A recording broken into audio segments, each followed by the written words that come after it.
Selamat pagi teman-teman, selamat hari Minggu. Hari ini aku dan mamaku ingin mengajak teman-teman bersukacita bersama-sama. Halo anak-anak, apa kabar semuanya? Semoga anak-anak di rumah selalu sehat dan penuh semangat ya. Walaupun kita tidak bertemu di sekolah minggu, kita tetap harus bersyukur bisa tetap mengikuti ibadah setiap minggunya. Nah, lihat tuh di sana ada Dio. Halo Dio, aku senang sekali bisa bertemu kamu di sini. Hai Jen, udah lama ya kita nggak ketemu di sekolah minggu. Semoga kabar kamu sehat-sehat aja. Dan teman-teman yang di rumah, gimana kabar kalian? Halo Jen, Mama Lucy.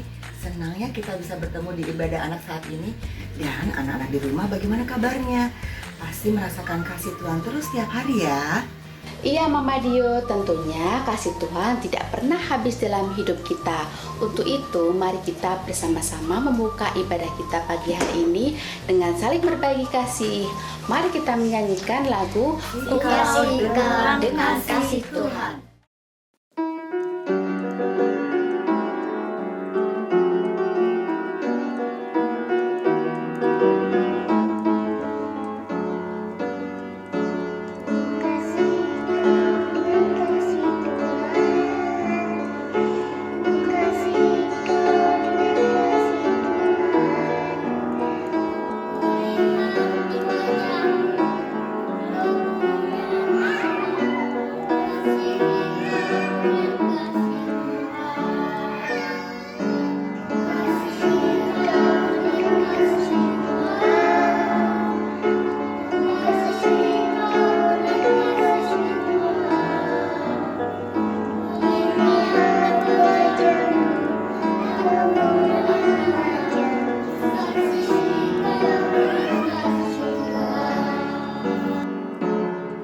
Mari kita berdoa. Tuhan Yesus, terima kasih kami telah dibangunkan pada pagi hari yang cerah. Tuhan Yesus, berkatilah agar pagi ini bisa melakukan aktivitas dengan lancar. Sekarang kami akan memulai ibadah ya Tuhan. Dalam nama Yesus, kami akan memulai ibadah. Amin. Teman-teman, Tuhan Yesus itu sangat keren loh. Dia sangat mencintai kita. Bahkan dia rela mati di kayu salib untuk menebus dosa-dosa kita. Iya nak, memang Tuhan Yesus itu keren dan luar biasa. Karena dia mengorbankan dirinya untuk menebus dosa-dosa kita, untuk menyelamatkan diri kita. Nah, anak-anak di rumah bagaimana? Selalu merasakan kasih setia Tuhan Yesus kan? Tentu saja Tante, kita semua pasti merasakannya. Sampai hari ini, kasih Tuhan tak pernah berhenti menyertai hidup kita. Nah, oleh karena itu kita harus berterima kasih kepada Tuhan Yesus dan berjanji untuk selalu memberikan yang terbaik. Mama ingat ada sebuah lagu yang sangat indah. Mari anak-anak kita menyanyikan lagu ini bersama Mama, Papa di rumah sambil menyiapkan Alkitab kita dan siap-siap berdoa sebelum mendengarkan firman Tuhan.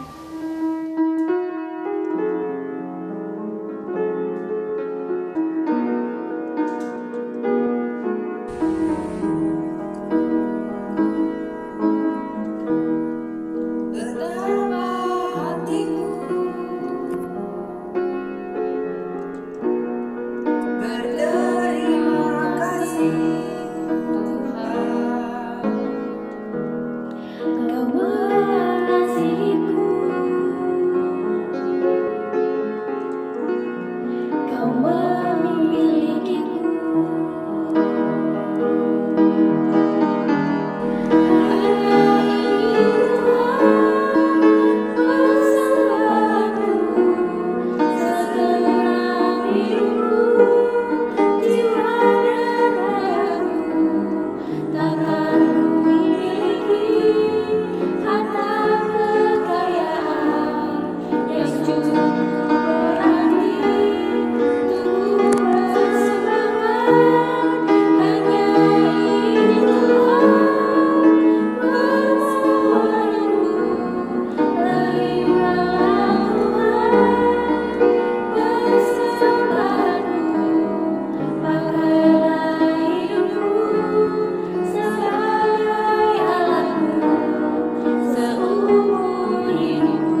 Pertama kita berdoa. Tuhan Yesus, kami kembali kepadamu. Terima kasih atas penyertaan-Mu. Terima kasih kami sudah diberikan kesempatan sekolah minggu di rumah masing-masing. Saat ini kami akan mendengarkan firman-Mu. Berkati Ibu Asri yang akan membacakan firman-Mu. Berkatilah anak-anak-Mu mendengarkan dengan baik. Urapi kami dengan Roh Kudus-Mu. Dalam nama Tuhan Yesus kami berdoa. Amin. Gio, kira-kira apa yang bisa kita persembahkan untuk Tuhan? Jen, kan setiap minggu kan kita udah memberi persembahan. Itu udah cukup dong, apalagi yang kita harus persembahkan. Ya masa hanya persembahan saja sih? Tuhan itu sudah melakukan segalanya loh untuk kita. Benar nggak teman-teman? Kalau menurut kamu, persembahan apa ya yang kita berikan untuk Tuhan? Yuk kita tanya teman-teman yang lain, menurut mereka gimana? Halo teman-teman, nama saya Irina. Persembahan Tuhan tuh bisa apa saja. Yang penting yang terbaik dan menyenangkan hati Tuhan Yesus. Terima kasih. Father, you are in heaven. I say thank you very much. Amen. Hobiku kan bernyanyi. Maka dari itu, aku akan mempersembahkan suaraku untuk memuji nama Tuhan. Hai teman-teman, menurutku persembahan itu tidak hanya berupa uang atau materi saja loh. Persembahan bisa saja berupa memberikan puji-pujian, bersikap yang baik, dan memimpin pujian di sekolah minggu. Ayo teman-teman, mari kita persembahkan tubuh, jiwa, dan roh kita kepada Tuhan untuk melayaninya dengan segenap hati kita. Tuhan memberkati. Halo, selamat pagi, selamat hari Minggu adik-adik. Apa kabar kalian semua? Semoga baik-baik saja. Tadi baru saja kita sudah mendengar testimoni dari beberapa teman kita sekolah minggu. Ada adik Iren, ada adik Galor, dan juga ada adik Ryan. Mereka sudah memberitahukan kepada kita bagaimana mereka sudah memberikan talenta mereka masing-masing untuk dipersembahkan untuk kemuliaan nama Tuhan. Tentunya adik-adik di rumah juga sudah memiliki talenta masing-masing yang bisa dipersembahkan untuk kemuliaan nama Tuhan. Nah, sekarang waktunya kita untuk belajar tentang firman Tuhan. Nanti adik-adik di rumah bisa didampingi oleh Papa dan Mama untuk membuka Alkitab kita dari Kisah Para Rasul 7 ayat 55 sampai 60. Supaya adik-adik lebih bisa memahami tentang isi dari Alkitab tersebut, yaitu cerita tentang Stefanus, maka kita akan menyaksikan tayangan video berikut. Selamat menyaksikan.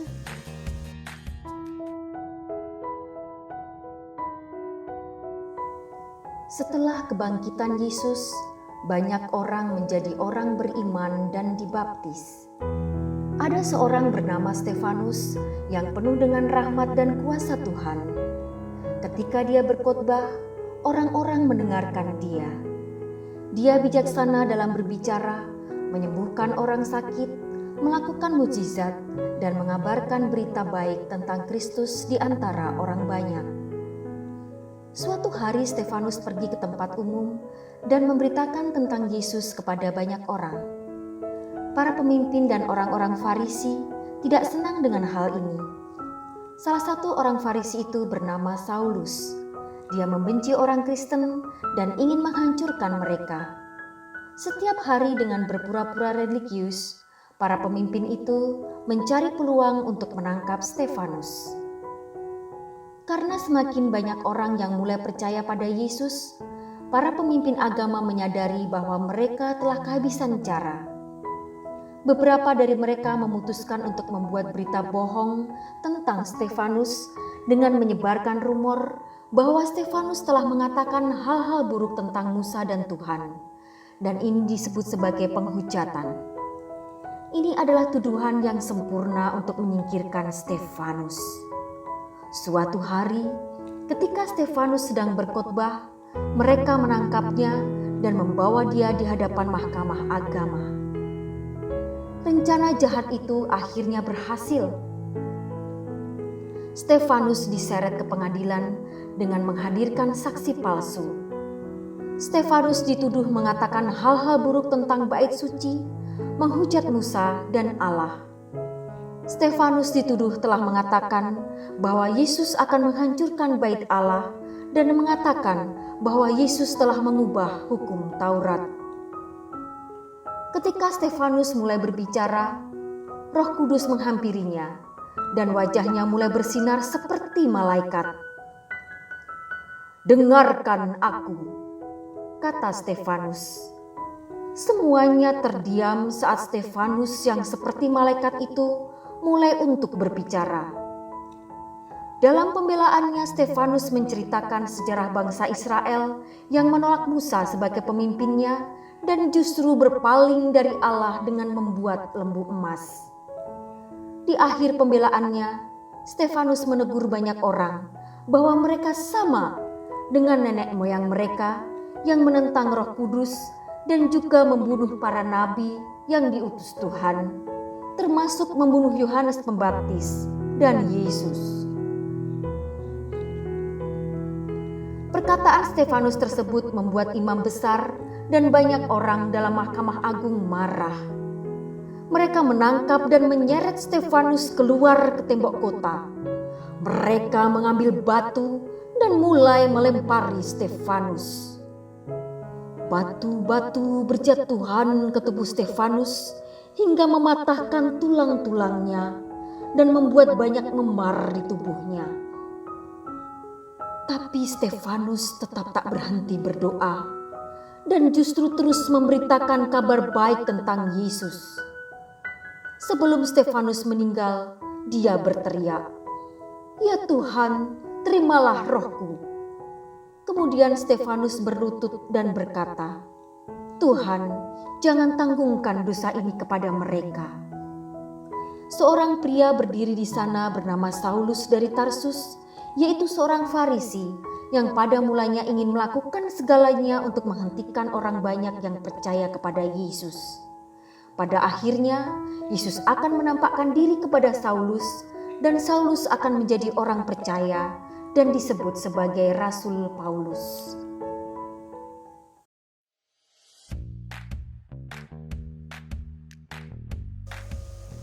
Nah adik-adik, baru saja tadi kita menyaksikan tayangan video tentang Stefanus. Stefanus yang akhirnya harus mati dengan dirajam batu. Tapi dia mati sebagai martir yang pertama di dunia ini.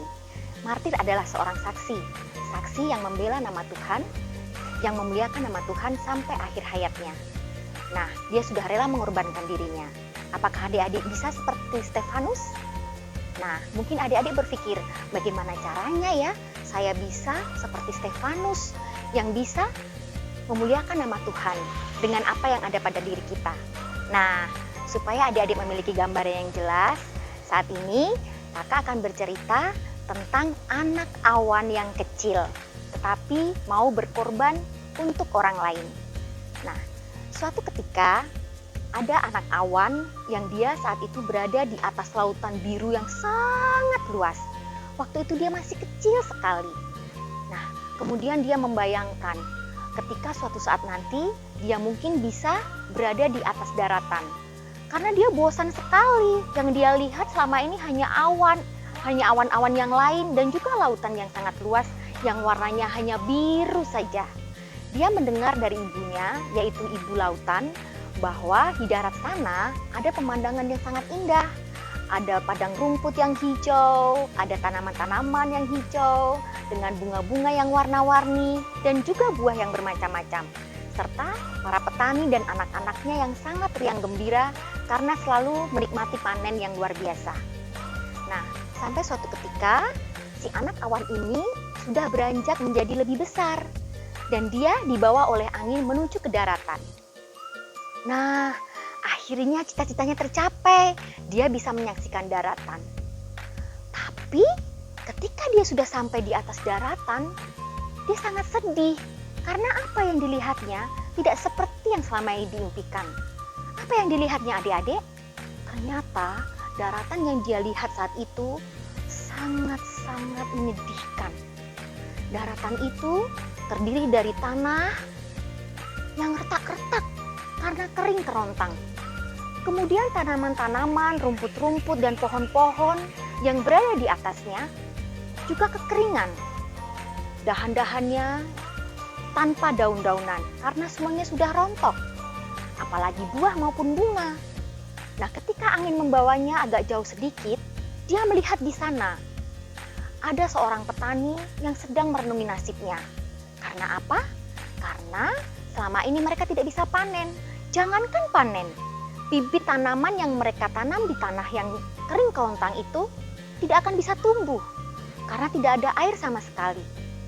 Akhirnya si anak awan berpikir, seandainya aku bisa menolong daratan yang sangat menyedihkan ini, apa yang bisa aku tolong ya?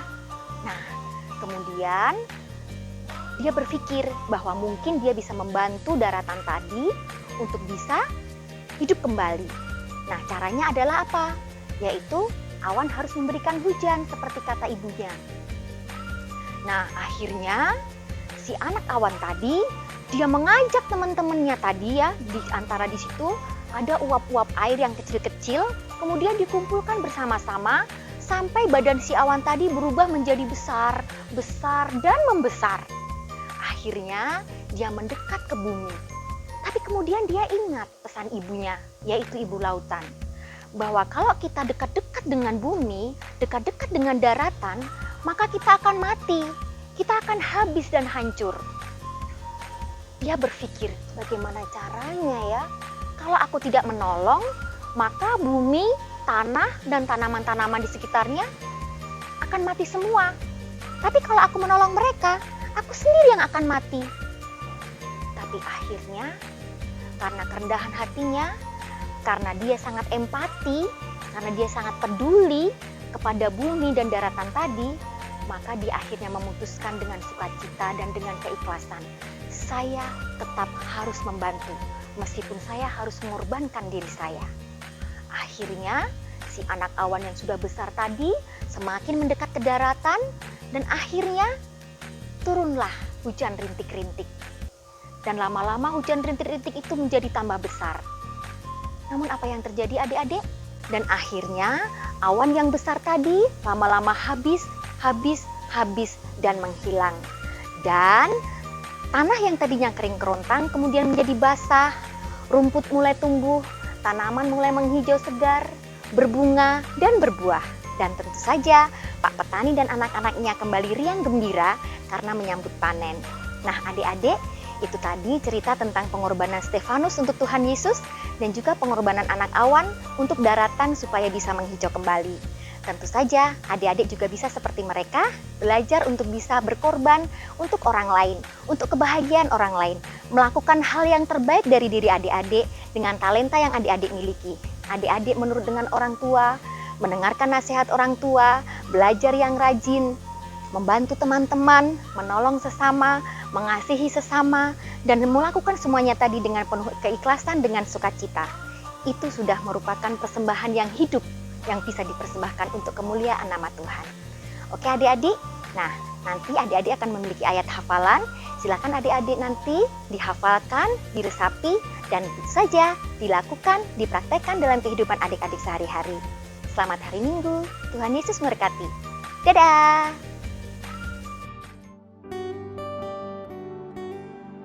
Ayat hafalan yang kita baca kali ini diambil dari Roma pasal 12 ayat 1. Demikian bunyinya.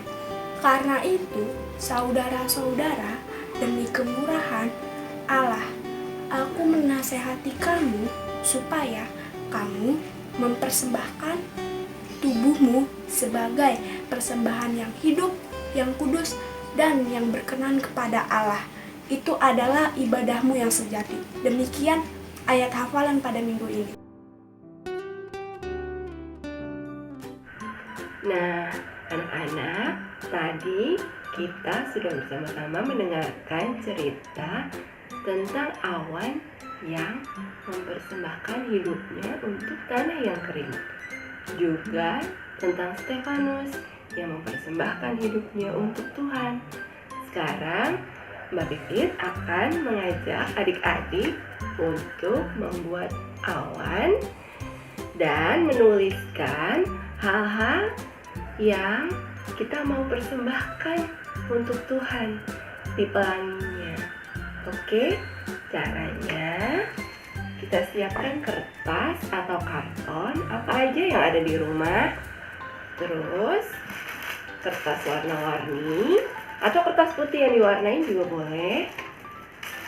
Alat tulis, lem, kapas untuk membuat awan, gunting, dan selotip. Kita buat sama-sama ya. Pertama, kita gambar dulu awannya, lalu kita gunting. Lalu kita siapkan kertas warna-warninya, kita gunting menjadi seperti ini. Ya, yuk kita buat sama-sama yuk.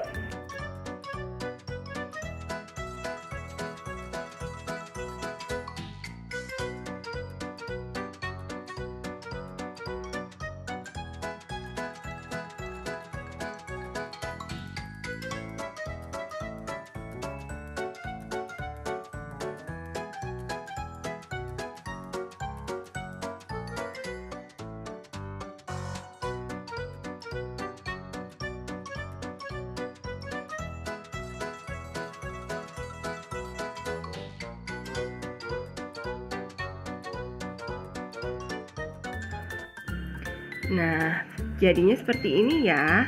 Awannya sudah penuh. Nih, di tengah awannya kita tulis, aku mau mempersembahkan hidupku bagi Tuhan.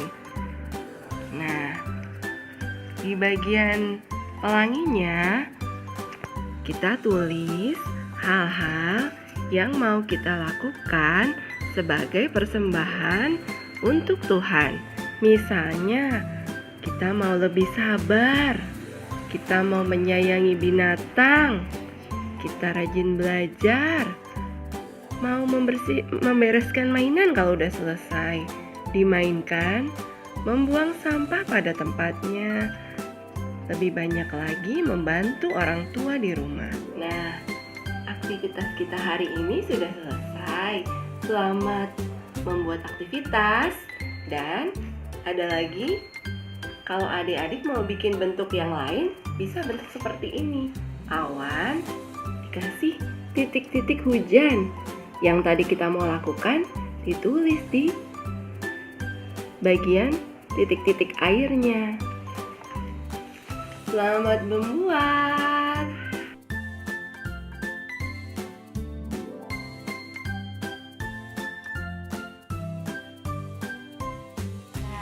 Anak-anak tentunya juga ingin memberikan persembahan yang terbaik untuk Tuhan seperti Nabi Stefanus kan? Ingat anak-anak, dengan rajin berdoa, membaca Alkitab setiap hari, dan juga menuruti nasihat Papa dan Mama, itu sudah menjadi persembahan yang terbaik untuk Tuhan.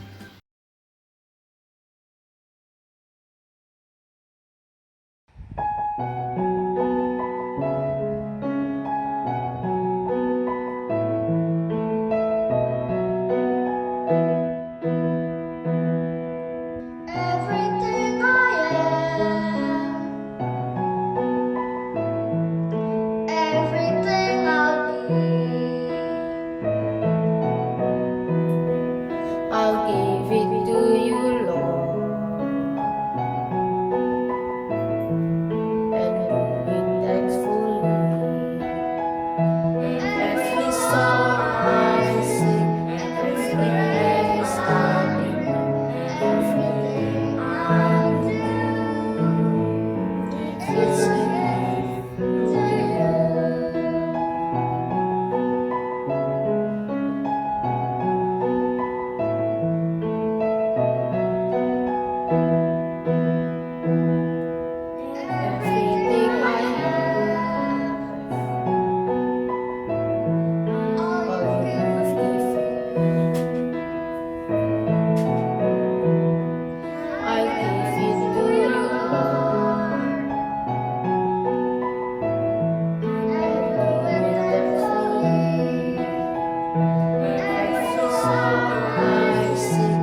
berdoa. Tuhan Yesus, kami telah mendengarkan firman-Mu. Berkati kami agar mampu melakukannya dalam kehidupan sehari-hari. Tuhan, kami ingin berdoa agar Tuhan selalu berikan kesehatan kepada seluruh warga GKJ Joglo. Doa ini kami panjatkan dalam nama Tuhan Yesus yang telah mengajarkan kami doa Bapa kami. Bapa kami yang ada di surga, dikuduskanlah namamu, datanglah kerajaan-Mu, jadilah kehendak-Mu di bumi seperti di surga. Berikanlah kami pada hari ini makanan kami yang secukupnya, dan ampunilah kami seperti kami mengampuni orang yang bersalah kepada kami. Dan janganlah membawa kami ke dalam pencobaan, tapi lepaskanlah kami daripada yang jahat, karena Engkaulah yang mempunyai kerajaan, kuasa, dan kemuliaan sampai selama-lamanya. Amin. Senangnya hari ini kita mendapat sukacita yang baru dari firman Tuhan yang dibawakan hari ini. Senang sekali bisa bertemu teman-teman kembali. Anak-anak selalu jaga kesehatan ya. Dan Mama, Papa juga diberikan kekuatan dan penyertaan Tuhan setiap harinya. Sampai jumpa minggu depan. Tuhan memberkati.